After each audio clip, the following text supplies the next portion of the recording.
Alright, this is Pack Real and it's our third video. Today we are talking about setting up your packaging designs like a pro.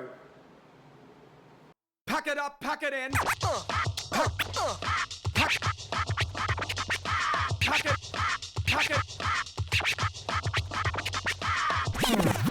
Alright, so having the right artwork is probably one of the first stages to getting any type of packaging made, and probably one of the most important stages that's commonly overlooked. Look, whether you're a newbie or an experienced designer, it's really important you know and understand the basics when preparing your artwork to be print ready. This will help prevent any unexpected results or potential errors during the production of your packaging.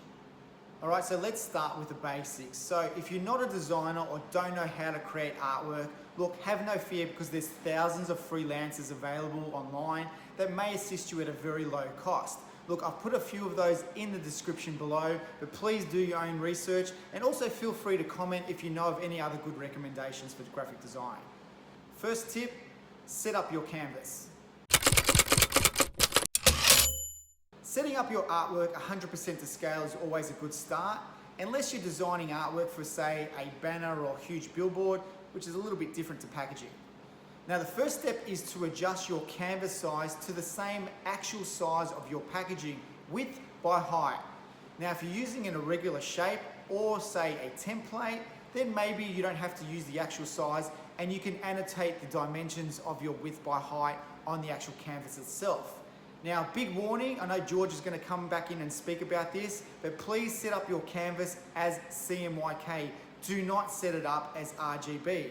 Warning. RGB are web-based colors only, and cannot be printed. Therefore, if you use them, they will be converted to CMYK, and your original color may change. Second tip, position your design on the canvas, allowing bleed. Now, if you're adding a logo or text to your design, be sure not to place it too close to the cutting edge of your canvas. Depending on the type of packaging machine that's going to be used to make your product, there's commonly movement in the cutting stage of your product, which could be a few millimeters or more.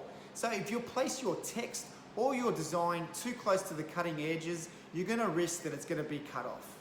Now, if you're adding a color background or an image to your design that's intended to be cut at the edge of your canvas, please ensure that you add bleed.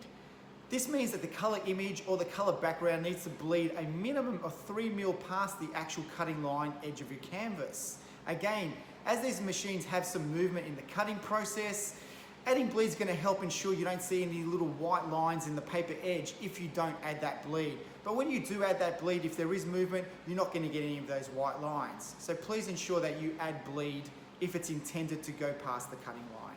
Alright, tip 3, checking fonts and colors. Not all providers are going to have your fonts. So if a provider opens your file and it's missing a font from the artwork, it could either halt your job or cause a potential error, as some graphic programs are automatically going to substitute the missing font with another default font.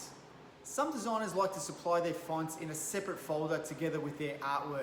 But to minimize any chance or any risk of errors, a good suggestion is to convert all your fonts into outlines and save them in the file.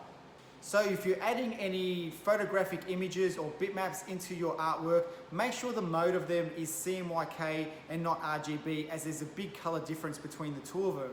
Also, if you've got transparency fills or pattern fills inside your artwork, flatten those as bitmaps too. Do not leave them as a transparency or do not leave them as a pattern fill, because when you're opening it, the pattern can actually change and distort.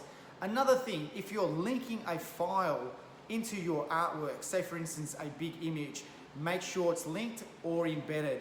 If you don't supply that linked file and your job gets printed, it's going to have a big nothing burger in the space where that item should be in your packaging.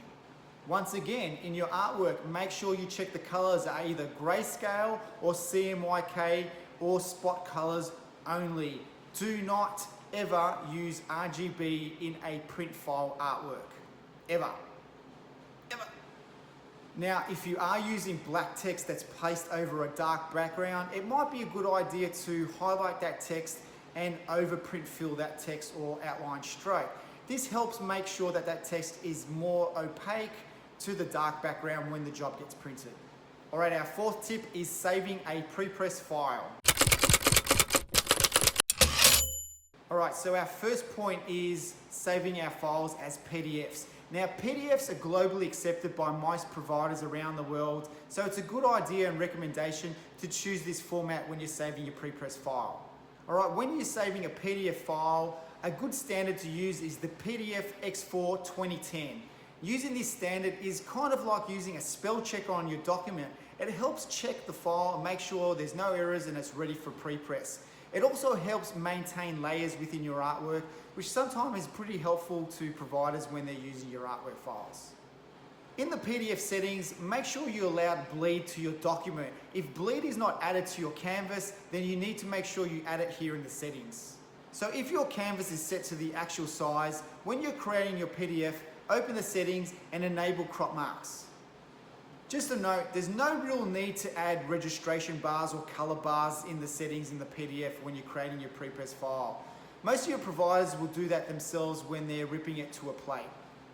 And there you have it. All you need to do now is press save and you have an official Prepress ready file to send to your provider. Now, whether you're doing the artwork by yourself or you're using a designer, this guideline should help capture the most important requirements in preparing your artwork for Prepress. Now remember, the less requirement a provider or anyone has to touch your file, the less chance there is of adding human error and additional charges to your actual job. Hope these tips have been helpful. Please add any comments or questions in below. Love to hear from you, and I'm happy to help you and support you through this process. Thanks again for watching this 3-part video. I look forward to working with you and creating some beautiful packaging. Pack it up, pack it in.